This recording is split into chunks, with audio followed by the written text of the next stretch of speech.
Então os filisteus tomaram a arca de Deus e a introduziram na casa de Dagom e a puseram junto a Dagom. Levantando-se, porém, de madrugada, no dia seguinte, os de Asdod, eis que Dagom estava caído, com o rosto em terra diante da arca do Senhor. E tomaram Dagom e tornaram a pô-lo no seu lugar.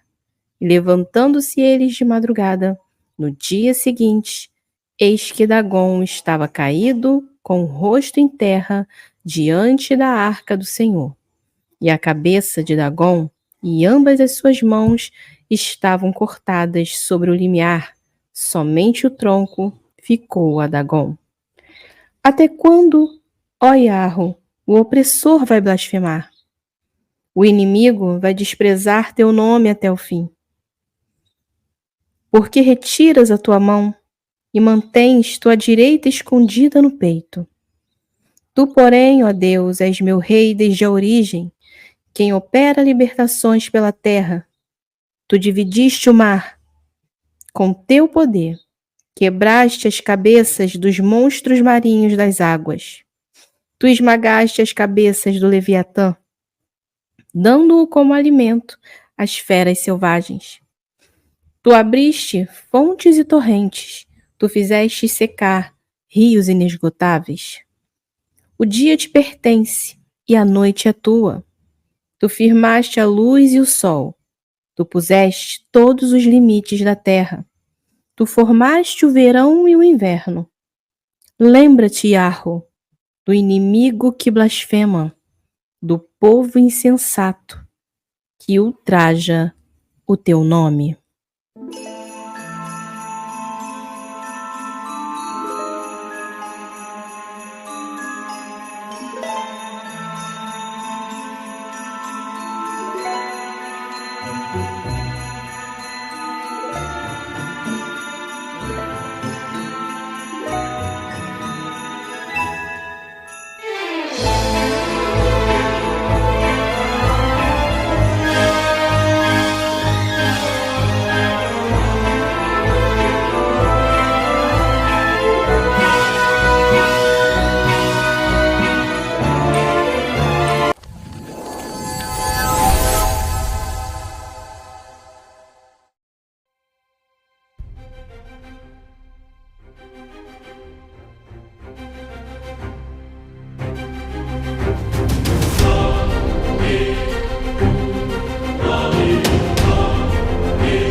Então, pessoal, nosso próximo tópico sendo o segredo do Leviatã, como nós falamos no último vídeo, nós vamos continuar agora, né? O vídeo ficou muito grande, então foi bem complicado para poder. É difícil para editar, é difícil para fazer tantas coisas, né? Então a gente precisa. Eu precisei dar uma cortada e fazer 2 vídeos, porque senão não ia ficar resumo, né? Mas como a quantidade de informação acerca dos amarães é tão grande, que esse vídeo em especial eu tive que fazer em 2 vídeos diferentes. Então, a gente vai continuar aqui com o último tópico que a gente parou no último vídeo e vamos continuar fazendo o seguinte. O Criador, ou melhor, outra guerra entre os almarães e os anjos do Eterno ocorrerá no Apocalipse. A humanidade será pega neste fogo cruzado e será quase eliminada totalmente. A terra será sacudida de oriente a ocidente, quando o Criador descer com seus anjos para destruir o dragão Almarã, que se oculta no fundo dos mares. Onde na Bíblia você já ouviu falar que existe um dragão no mar? Né? Será naquela passagem? E Iarro esmagará a cabeça e cortará as cabeças do Leviatã, a serpente tortuosa, a serpente veloz e o dragão que está nos mares. Então, nosso próximo tópico é exatamente o segredo do Leviatã. Então vamos começar? Outro egrégora Almarã na terra é o demônio Leviatã. O Leviatã citado no livro de Jó é um animal mítico que alguns acreditam ser uma grande baleia, outros uma grande serpente marinha e outros um dragão marinho. O Leviatã pode aparecer de várias formas e na alta magia é um demônio poderoso que controla a política mundial, dominando a mente dos governantes. Mas isso não soa estranho? Citamos que os almarães infiltram seus membros nos pontos chaves da Terra, para o controle final do planeta e que o Leviatã controla a política mundial. Não estamos falando de uma mesma coisa? Sim, o Leviatã é a egrégora dos almarães. No satanismo, o Leviatã é representado por dois conjuntos de ondas, um sobreposto ao outro. Estas ondas são o símbolo do mar, o símbolo da besta dos mares. Isso é assustador, pois coloca novamente os almarães e o Leviatã no mesmo barco, desvendando este profundo mistério. Através do egrégora Leviatã, os almarães estão em toda parte, controlando a mente das pessoas. O Leviatã é o mesmo deus em forma de peixe da Suméria e Babilônia, o deus Oanes. O assunto é bem complexo. Para explicar melhor, vamos focalizar nossa mente que o Leviatã é egrégora e, como tal, é um poder maior, um poder formado pela união de forças, a união de seres e hierarquias. O Leviatã é tanto demônios, originalmente da raça almarã, que perderam seu principado e vagam no abismo, atuando na Terra pela alta magia, como também o corpo astral dos almarães, vivos atuando na Terra. Ele também é formado por legiões de sociedades secretas terrenas que adoram o dragão e colocam suas almas e seus corpos astrais para lutar pelo Leviatã. É porque às vezes parece que a minha boca tem uma trava. Então tem que gesticular, isso é dicção, eu tenho que treinar minha dicção. Às vezes eu começo a... Enfim, vamos voltar pro foco. As duas carreiras de ondas do demônio Leviatã no satanismo não representam apenas o mar terreno, uma carreira de ondas sobre a outra, representam as dimensões paralelas e os portais entre os mundos. Estamos falando do mar simbólico, o mar cósmico, o contato entre os mundos e a passagem entre um mundo e outro. Os almarães são mestres na navegação espacial, mestres na navegação espacial. Por isso, este símbolo fecha com eles em uma dimensão mais profunda. Mas se os almarães são mestres em navegação espacial, o que eles fazem ocultos nos mares terrenos? Eles podem sair daqui e colonizar outros mundos do cosmos, mas não querem. Pois a Terra é uma base importante para o confronto que virá a seguir, a Batalha do Apocalipse, que vai decidir o futuro do universo. Pois é, pessoal, não é fácil. Eles têm contato com outros mundos do cosmos, mas preferem ficar aqui na Terra, usando ela como base. A Terra é importante para eles, pois só assim podem usar o egrégora do Leviatã para influenciar povos e governos da Terra. Também colocar infiltrados em toda parte do planeta. Antes de encerrar este capítulo, gostaria de citar o porquê da expressão do mar cósmico ser usada pelos ocultistas. A ciência descobriu agora que a água existe em vários mundos do cosmos, tanto no sistema solar como fora dele. Até os meteoritos e asteroides transportam água, tanto água que, segundo os cientistas, a maior parte da água que existe na Terra veio do choque de meteoros sobre a Terra. Existe na Terra a água é um elemento constante no universo e ela é a base da vida. É no meio líquido que a vida se desenvolve.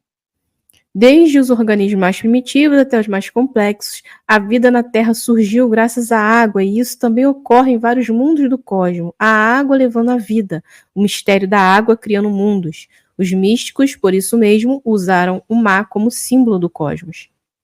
Pois só este mar, esta água em todo o universo pode gerar vidas em bilhões de mundos. Por isso, o mar cósmico para o místico simboliza as várias formas de vida em incontáveis mundos. Aprofundamos o assunto água e mar, pois os almarães usam a água como elemento principal, como meio para se locomoverem e viverem. A água tem uma energia, uma vibração que liga vários mundos do cosmos, e o Leviatã procura usar esta vibração, esta energia para dominar o mundo. Nós somos reféns do poder do Leviatã. A besta Almarã, só orando a Yahushua podemos encontrar o escape. Só orando a Yahushua poderemos encontrar o escape, pois ele enviará seus anjos para bloquear o caminho destes anjos que caíram com Lúcifer. E agora a gente vai entrar para mais um tópico desse vídeo, dessa série, né, que a gente dividiu em 2 partes, porque não tinha como, né? Eu separei as mais importantes e mesmo assim ainda deu 2 vídeos, então vamos lá para esse vídeo não ficar tão longo quanto o último. Então, a gente é refém do Leviatã, a besta Almarã, que controla as vidas, refém dessa besta Almarã, esses anjos que caíram com Lúcifer. E o próximo tópico, mito de Oanes. O mito de Oanes derivou de Adapa ou Wan, um dos primeiros 7 deuses das sagas sumérias baseadas em Ab-Galu. Em sumério, Ab quer dizer água, Gal quer dizer grande, e Lu é homem. De acordo com a mitologia suméria, o deus Ea, que é o mesmo Enki, tá, pessoal? Enviou para que tornasse a humanidade civilizada. Vamos repetir que a pessoa que embolou a questão? Vamos de novo. De acordo com a mitologia suméria, o deus Ea o enviou. Enviou quem? Oanes, para que tornasse a humanidade civilizada. Esta ligação entre os Anunnakis, que eram humanoides, não eram arianos, como os almarãs de Oanes. Então, veja aqui que essa liga da injustiça aconteceu, né? Os donos do poder global hoje no nosso mundo, como eu já disse, não eram só os Anunnakis. Houve uma ligação entre Anunnakis e almarãs, que eram da raça ariana, fazendo parte tanto das 7 cabeças como das 10 raças dos 10 reis, né? As 7 cabeças e os 10 chifres, né? Às vezes até na minha cabeça confunde um pouco. Então eles são tanto das 7 raças, das 7 cabeças, como dos 10 chifres da besta, né? Eles só não são arianos puros, mas são da raça ariana, né? Então houve uma ligação entre os Anunnakis e os almarãs.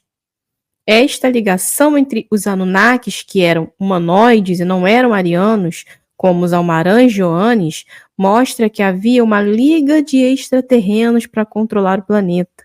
E aí eu digo para vocês, da onde que surgiu a ideia da Liga da Justiça, Vingadores, que mais?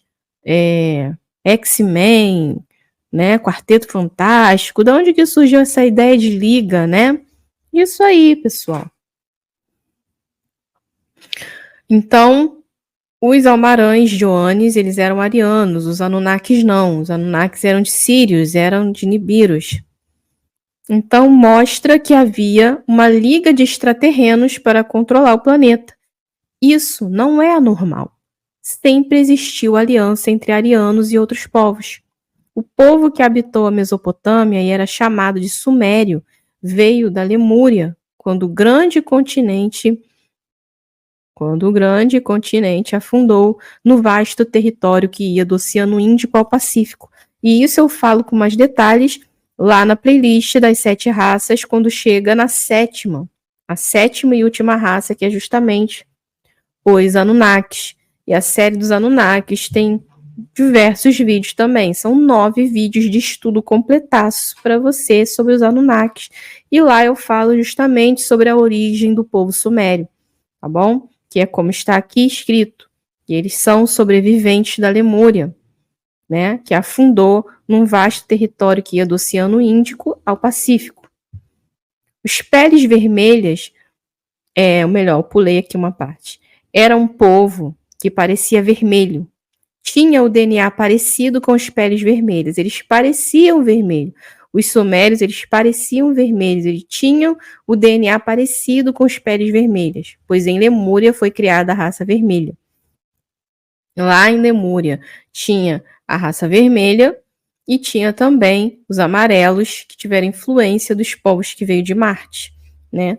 Então, lembra que eu falei que o povo comum de Marte tinha a aparência, né? Eram de pele morena, como os indianos, até como muitos indígenas, né? Tinham a pele morena, né? Chamada de raça vermelha. E os asiáticos de hoje descendem dos lemurianos que tiveram influência do povo marciano, que tem aquele aspecto. Aspecto. Tem que treinar minha dicção, porque às vezes eu quero falar muito rápido, e aí... Que tinha um aspecto levemente asiático. Então, existiu uma influência muito grande de vários povos. Por isso que quando eu fiz o vídeo dos marcianos, eu falei que boa parte dos povos da Lemúria eram os amarelos, porque também tinha a raça vermelha que depois deu origem aos sumérios. Os peles vermelhas, pois em Lemúria foi criada a raça vermelha. Os vermelhos e os brancos também estiveram juntos em Atlântida, o grande continente do Ocidente que afundou nas águas e era governado pelas 10 raças arianas que veio do cosmos.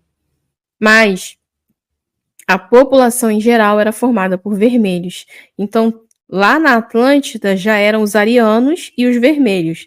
Lá na Lemúria eram os amarelos, os vermelhos e os sumérios, né?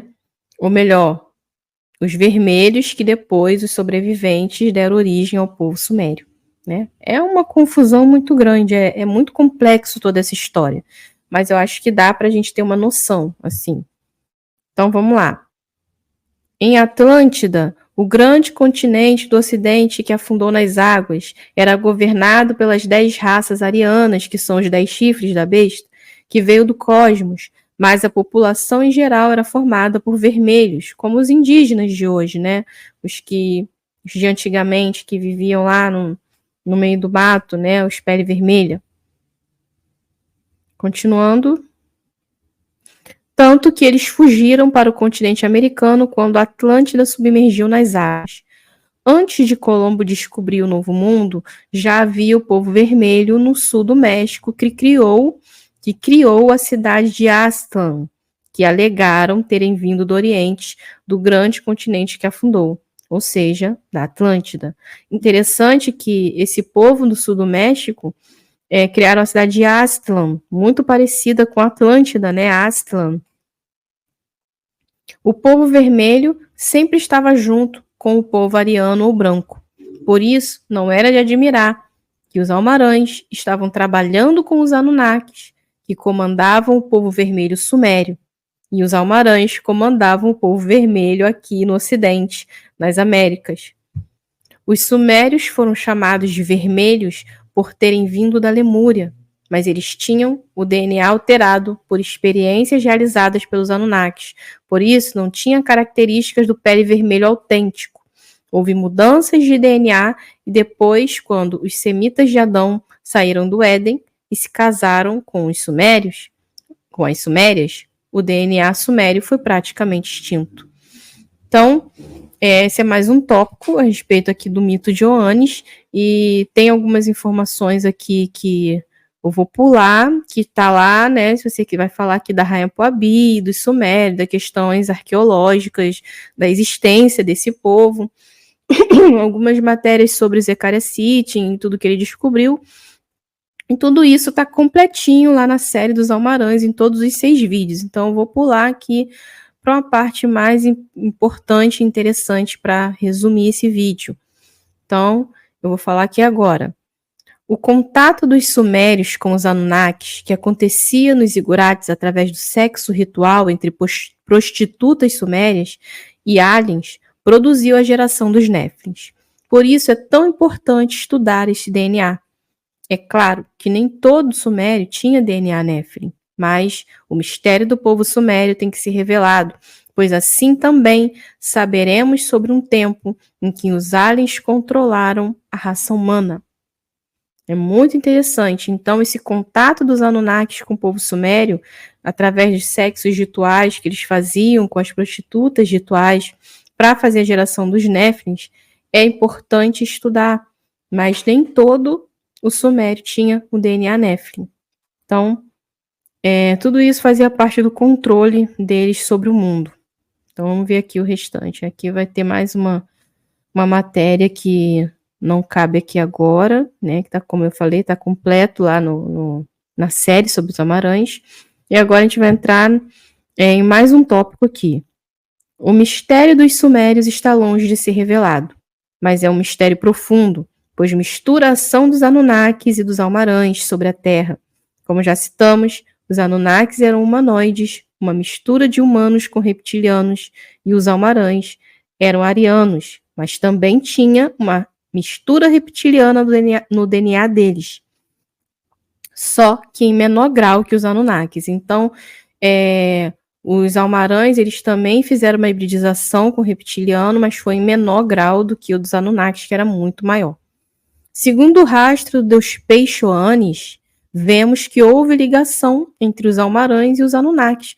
O deus Peixoanes simbolizando os Almarães que saíram do mar, porque lá nas tabuletas sumérias, nas histórias babilônicas e caldeias, você vai ver esses povos relatando também os deuses que saíram do mar, né? Relatado como Anis, Dagon, para outras culturas, e a representação desse deus Oanes, o mito de Oanes, é justamente o povo Amarã que saía dos fundos dos mares para entrar em contato com esses povos, assim como eles entraram em contato com os incas, maias e astecas. E os Anunnakis, que eram os deuses que vieram do céu, e o mito de Oanes, os Almarãs que saíram dos mares. Então, segundo o rastro do deus peixe Oanes, vemos que houve ligação entre os Almarãs e os Anunnakis no Oriente Médio, milhares de anos. Seguimos esta pista, pois Almarãs alegam terem entrado em guerra com os Elohims na Terra, na época do dilúvio bíblico, quando então tiveram que fugir para os mares. Então, ele está dizendo aqui que seguimos essa pista dos Almarães, porque os mesmos disseram que na época do dilúvio bíblico eles tiveram confrontos e guerra com os Elohims. Então, eles eram realmente aquele egrégora do ser em forma de peixe, Oanes, que estava na época do dilúvio, retratado ali nas diversas culturas, diversos povos. Então, continuando aqui, esta guerra foi a mesma que os Elohims travaram contra os Anunnakis, protegendo a raça humana da hibridização em massa, algo que os Greys estão fazendo agora. O povo sumério estava no centro desta guerra, pois adorava estes seres do espaço, tanto Almarãs como os Anunnakis. E hoje nós vemos a mesma coisa, os grupos divididos em dois, né? Aqueles que são adoradores dos Anunnakis e aqueles que são adoradores do Almarãs, loja branca e loja negra.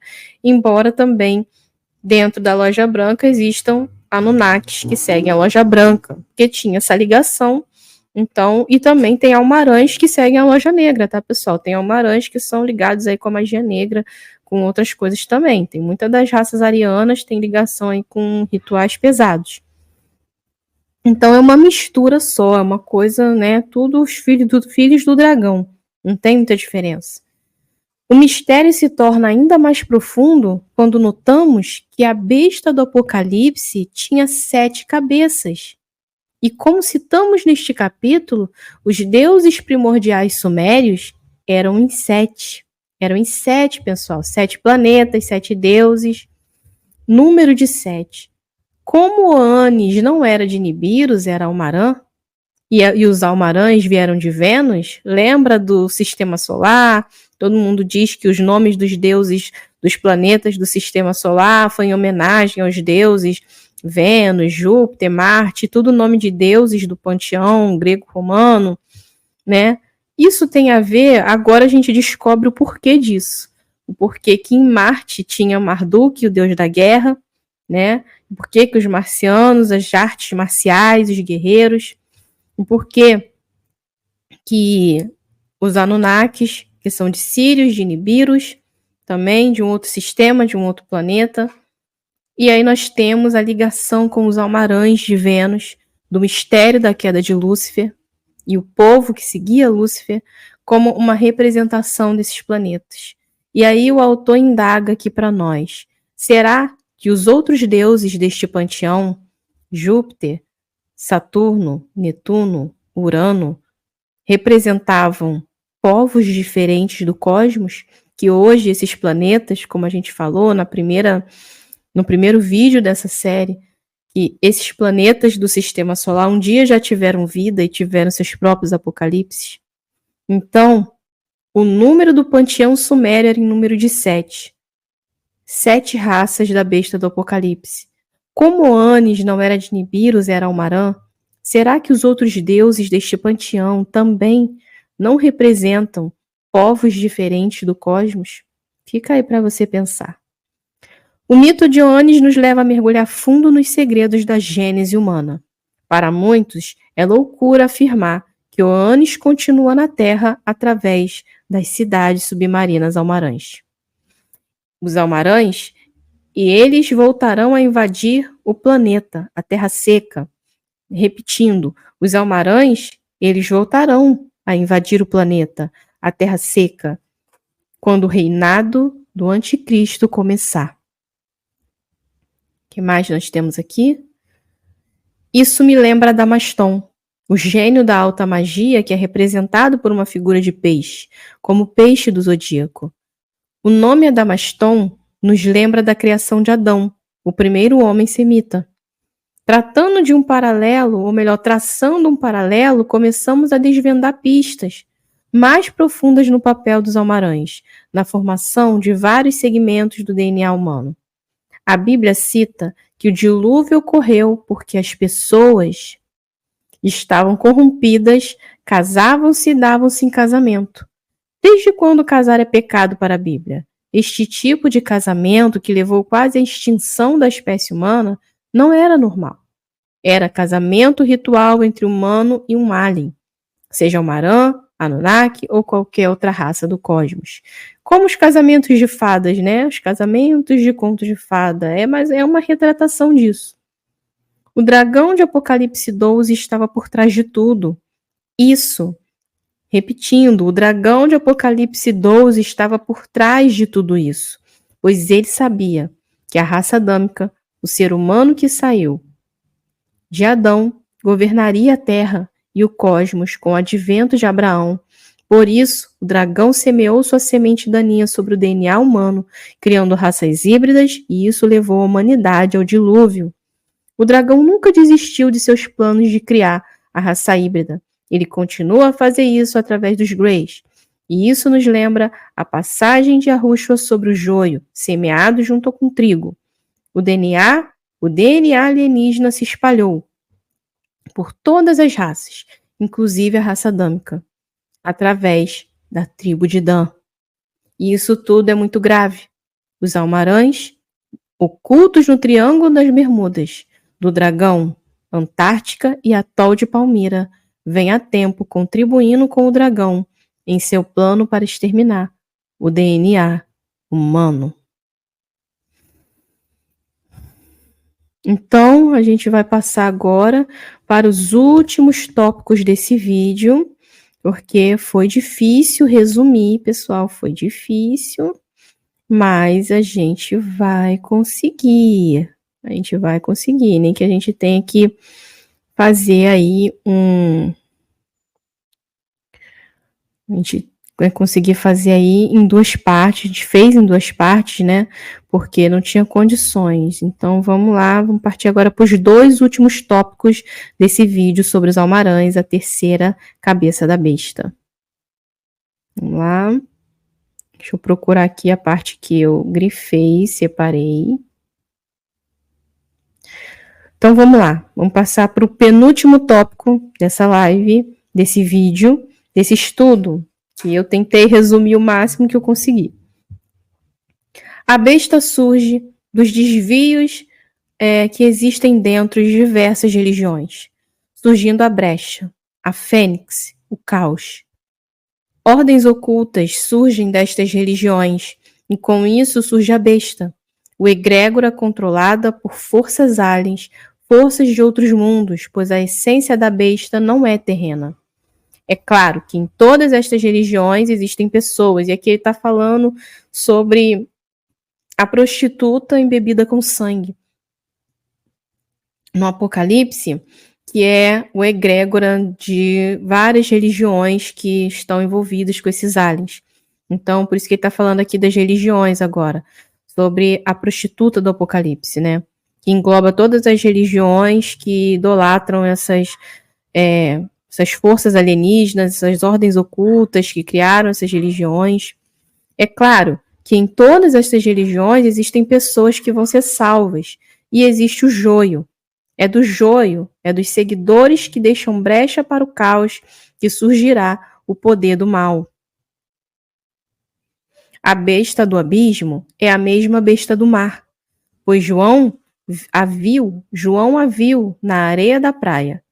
As 7 cabeças são povos de dimensões e mundos diferentes que interferem sobre a terra. Já os 10 chifres da besta do mar são 10 povos da Irmandade Branca que colonizaram a Terra no passado, dando origem à raça branca. Os almarães são um dos chifres da besta do abismo, pois é um dos 10 povos que vieram para a Terra com a Fraternidade Branca e deu origem à raça branca, o 8º chifre.